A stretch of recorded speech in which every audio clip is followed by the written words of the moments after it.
Good morning, Keller Williams, and welcome back to the KW Command 66-Day Challenge 10.0, and today is day 18. So today we are transitioning into our next applet for training purposes, and that is our referral applet. It's going to be the fifth applet down, and this applet has gained even more importance with the sunsetting of white pages inside of MyKW. This is now the main location for you to search for agents to send referrals to, have conversations with, etc. So let's dive in. Fifth icon down, the Referrals Applet. And when we click on the Referrals Applet, we're going to get several things across the screen here. At our top toolbar, we have 4 tabs. So you can see we've got the dashboard, we've got the My Referrals tab, the Map tab, and the My Network tab. On our dashboard, you can see we've got 4 panels here. So pending referral invites, pending referrals, received, and sent. So the nice thing about the Referrals Applet is not only can you look up both information about agents and migration patterns and market centers, you can literally send referrals back and forth through the applet. The second tab over shows My Referrals. This again is more of a detailed snapshot of that dashboard. The map icon is going to help us search for agents and offices or market centers, business centers. You can see that here. We're going to go through that drop down in just a moment. Finally, you have your network of agents that you have sent referral requests to, and they have accepted the invitation to join your network. So let's go back to the dashboard. We're going to see over here, the first thing we can do is actually grow our network. So we're going to click on the Grow My Network. It's going to actually take us back into the Maps tab. So the Maps tab basically is a map starting off in the US, typically centered where you are located. So I can start to zoom in on this map, and as I get closer and closer, some things are going to start to happen. So as I get close enough, agents are starting to show up on this map. So let's actually go. I thought it was going to center in exactly where I was, which it did not. Either that or my scrolling is just off. So here we go. I'm going to scroll in on Columbia, which is where I am now, Columbia, South Carolina. And you can see all of these red dots are actually locations of a closed transaction where a Keller Williams agent either represented the buyer or seller, and you can see that information here on the right-hand side. So as we continue to scroll in, the green dots are where there are more than one closed transaction in that general location. So as you continue to scroll in, you can see the green dots will eventually turn to multiple red dots, and then you can see all of the information here on the right-hand side.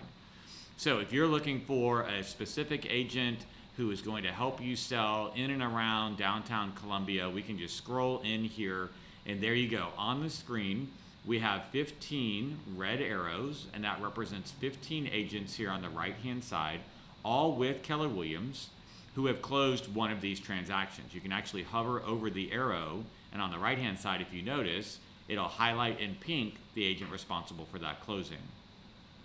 So you can see as we go to each arrow, each one, right, now they may be lighting up down further on the list, but there you go, JT Livingston, etc. So when this list comes up, there's a couple things that you can do. You can actually search for a specific name.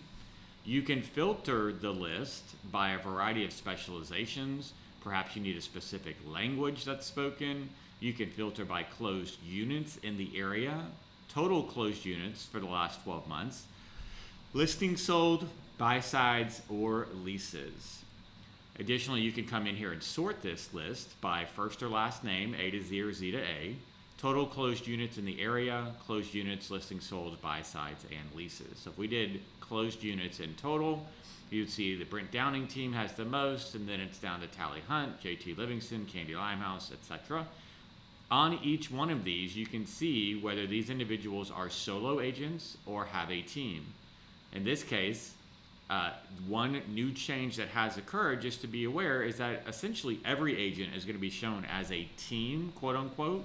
However, if it shows Marina Ariola Business, that is just her personal account being turned into a personal business account so that she can add people. That's a new release that just came out today. I'll talk to you more about that soon. But let's say we want to start adding people to our network. We don't have a referral yet to send, but we know we have a lot of people moving to Columbia. We want to start adding these individuals to our network. It's as simple as coming over and clicking on the plus button. It'll say, would you like to send an invitation to this individual? You can send a personalized message. Hey, Matt, it's Marty. Just testing for the KW Command 66-day challenge. I can send that to Matt because he's in my office. And there you go. An invitation was now sent. Now, if we actually have a referral to send, let's say I want to send a referral to Melissa, instead of clicking on the Add to Network button, I'm going to click on the Send Referral button. When I do that, I can see, okay, I'm going to send this to Melissa. What type of referral is it? Buyer, seller, tenant, or landlord? What referral fee am I requesting? How long do they have before this referral will expire? The price point, minimum and maximum for this potential buyer, seller, tenant, or landlord, and then notes. Melissa is going to see all of the above information when I send the referral right off the bat. However, everything below is going to be kept confidential until the referral is actually accepted.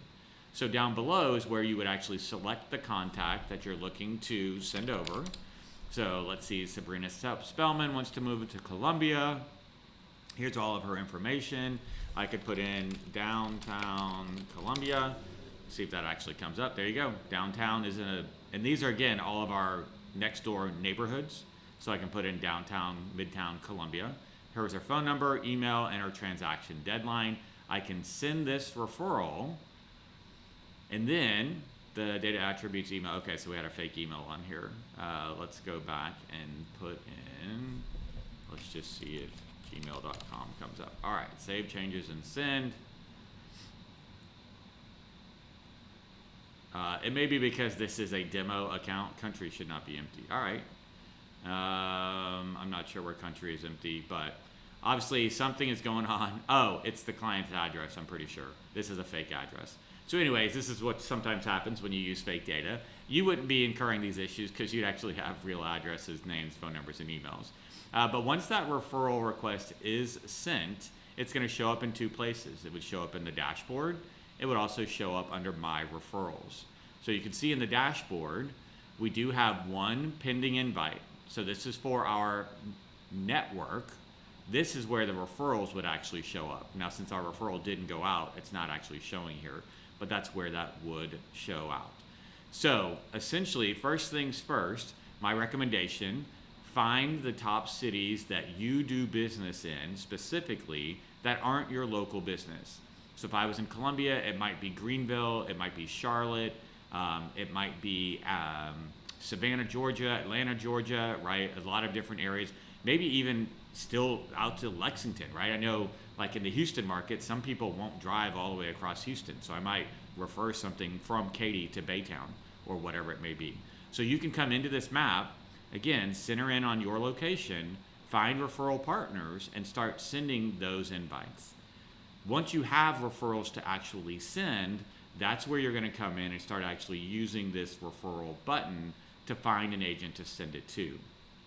Lastly, you may not know exactly which agent you want to send it to, but you just want to send maybe a blind invite to multiple agents and then see who's willing to accept that referral and what their response would be.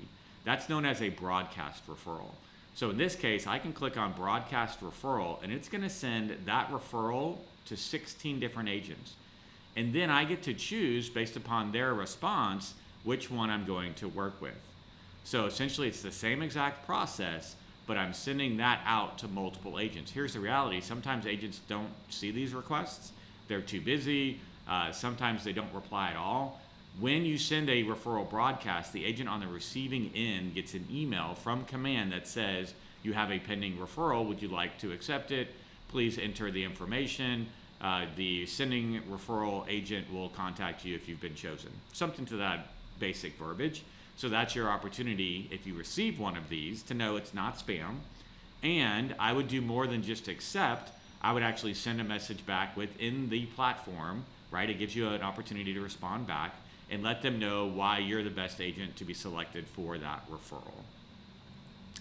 I'm going to stop here for today, guys. We're going to come back to referrals tomorrow. We're going to dive further into this map. We're going to look at your ability to find offices, to find contact information for the agents in those offices, and even migration or referral-based patterns that Command tracks using this amazing applet.